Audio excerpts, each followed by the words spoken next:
the outreach coordinator here at the Missouri Poison Center. With me today is Abby, and Abby is one of our registered nurses and certified specialists in poison information. Hi, good morning. Good morning.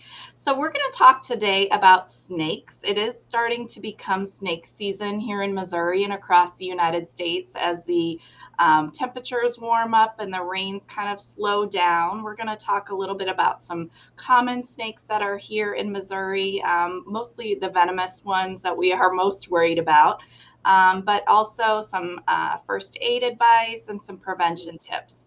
So let's just get a little background. I first want to share this sign here. This is a sign that picture I took when I was recently in Florida, and I was thinking to myself about how lucky we are here in Missouri that we only have 2 out of 3 of these. We don't have to worry about the alligators, but we do have the poison ivy and venomous snakes. So at least we got that going for us here in Missouri. But let's talk some more. Snakes really are reptiles. This group includes lizards, crocodiles, and turtles, among other things. And about half of the snakes lay eggs and half actually give birth to developed young, which is kind of surprising. I wasn't aware of that as well. And as snakes grow, they shed their outer skin 3 to 5 times a year. And really, all snakes can swim, which is also surprising. There are ones that are more commonly found in the water, which we'll talk about. And all snakes eat other animals, and they're classified as carnivores. So snakes really are an important part of our environment. I know a lot of people don't love snakes and potentially are even scared of them, but they do help to control rodents out there, and they also serve as food sources for other birds of prey and other animals. So even though snakes may not be your thing, they are very important to our lives and to our environment.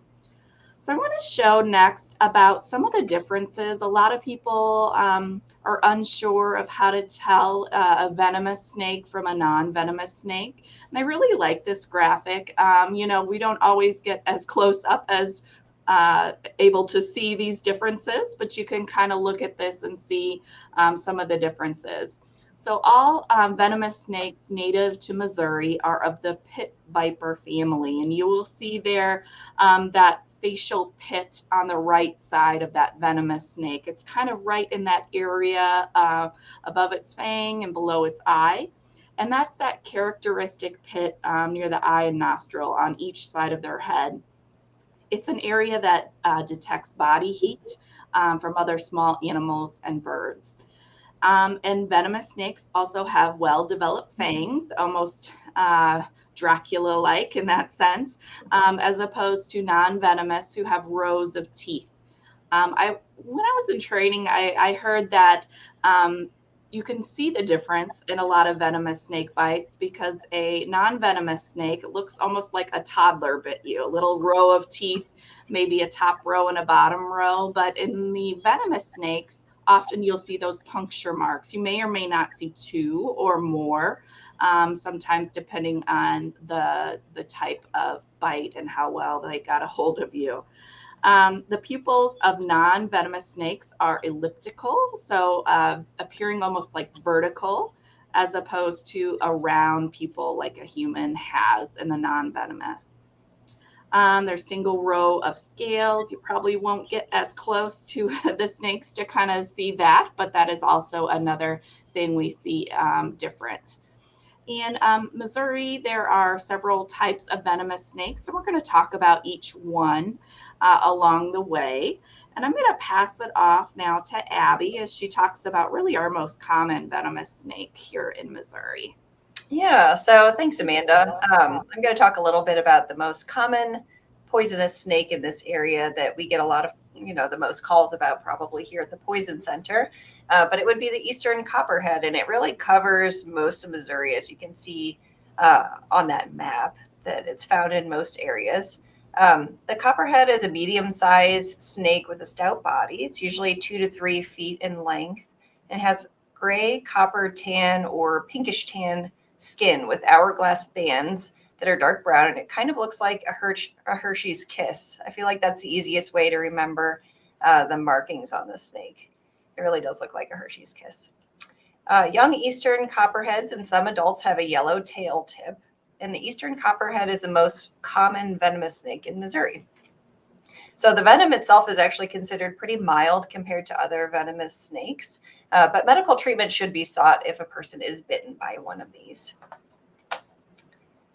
And then another snake we're going to talk about is the northern cottonmouth, As you can see, it's not found in as many areas of the state as the copperhead, but it is still pretty common in our area. Another common name for the cottonmouth is a water moccasin. They really do tend to be found near bodies of water.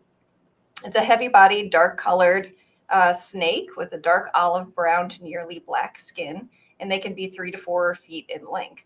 So its head is noticeably wider than its neck, and the top of the head is dark brown or black. The name cottonmouth is from the whitish lining of the mouth. When it's alarmed, it'll open its mouth wide in a defensive posture and show the cotton white lining. So I feel like I have a good memory of this etched in my mind. When I was a kid, I went swimming in a lake, and I guess we must have been swimming near a cottonmouth's home because he got mad at me and swam after me with his mouth out of the water, and I could just see the bright inside lining of its mouth coming at me. So luckily I didn't get bitten.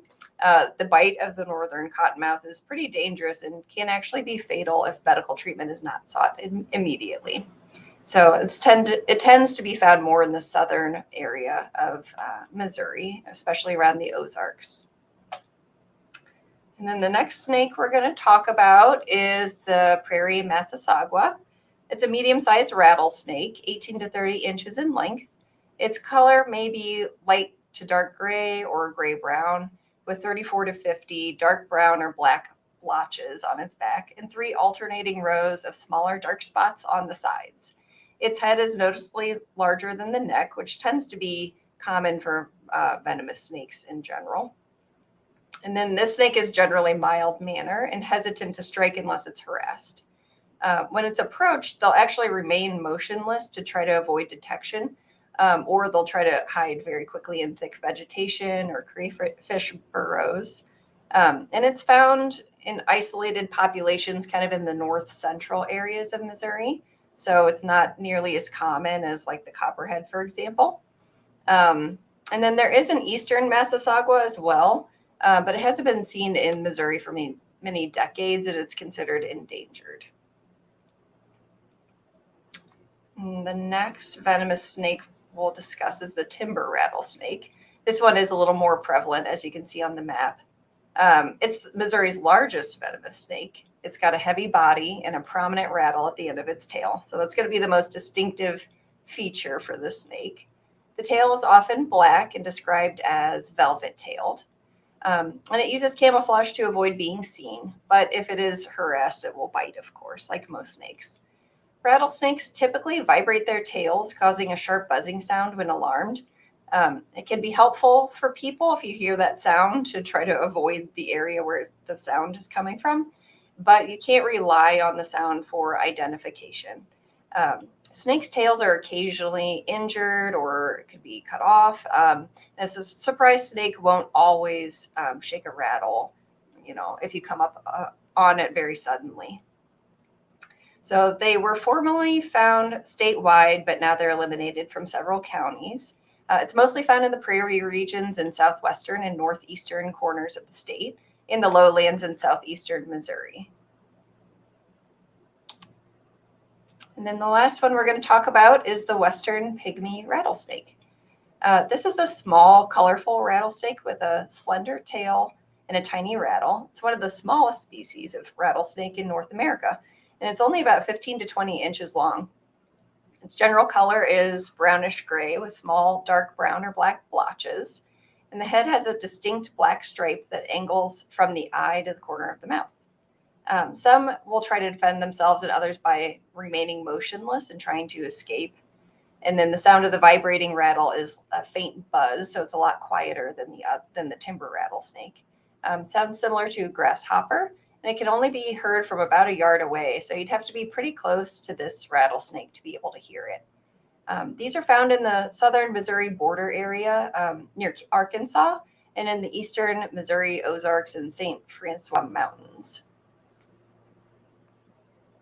So now we'll talk about how to prevent a snake bite, because that's going to be the most important thing. So you definitely want to avoid going into areas where snakes may live. So that usually includes areas with a lot of rocks, because they like to sun themselves and warm themselves on rocky areas. Fallen logs and branches, that tends to be an area where they like to hang out too. If you are walking in an area outdoors, like if you're going for a hike, carry a walking stick if you can to go through tall grass or weeds. You can kind of use it to go in front of you in the grass to scare away any snakes that may be there. If you're walking at nighttime, use a flashlight, and always wear long pants and closed-toed shoes when you're outdoors in an area where there may be snakes. And never, ever handle a snake, even if you think it's dead. Even recently killed snakes can still potentially bite you by reflex. And then if you are going to go out into the wilderness, always bring a buddy and a cell phone and make sure it's charged so you can contact someone in case of an emergency. And then if you are bitten, number one, don't panic. So try to stay calm if you can. I know it's easier said than done if you got bitten by a snake, but trying to stay calm will help.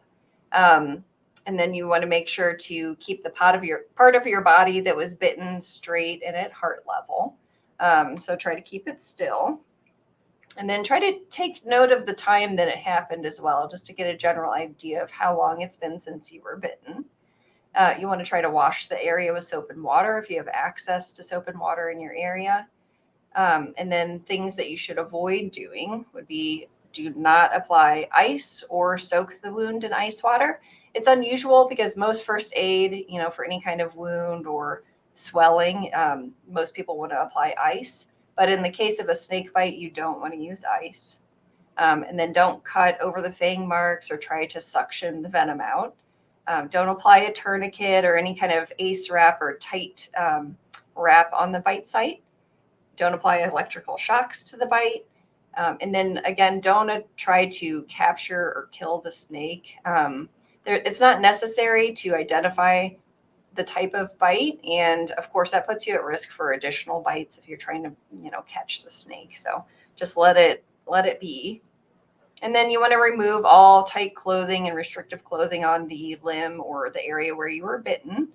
And then, like I said, just try to stay calm, keep it clean, and make sure to contact the poison center, because we can definitely help you with care if something like this should ever happen. So really good information. And when I talk about snakes, I always say whatever you have seen in a movie probably is not the best treatment for a snake bite. Those very sensationalized treatment with sucking the wound and doing all sorts of aggressive treatment. Really, for Missouri snakes, native to Missouri, it's infection control, elevation, and potentially getting treatment depending on the bite, and we can help you through that by discussing the dangers and making sure you're doing okay. So good points. Now, I do want to encourage everyone to make sure that they are prepared, no matter if you are going outdoors this summer, you'll be traveling. Be prepared and save the poison helpline in your phone today. Have it available before you need us so that you can have it 24 hours a day, 7 days a week. It's 1-800-222-1222. And if you have that number saved in your phone as a contact, you'll have it no matter where you go, and you can reach out to us, one of our specially trained nurses or pharmacists, 24 hours a day. Heaven forbid you are bitten by a snake, we can help you through that, or any other poison exposure or question. Feel free to reach out to one of us. And we're here and available 24 hours a day. So thank you so much for joining us today. And thanks, Abby, for sharing the information about snakes and prevention. And we will see you next time. Yeah, call us if you need us.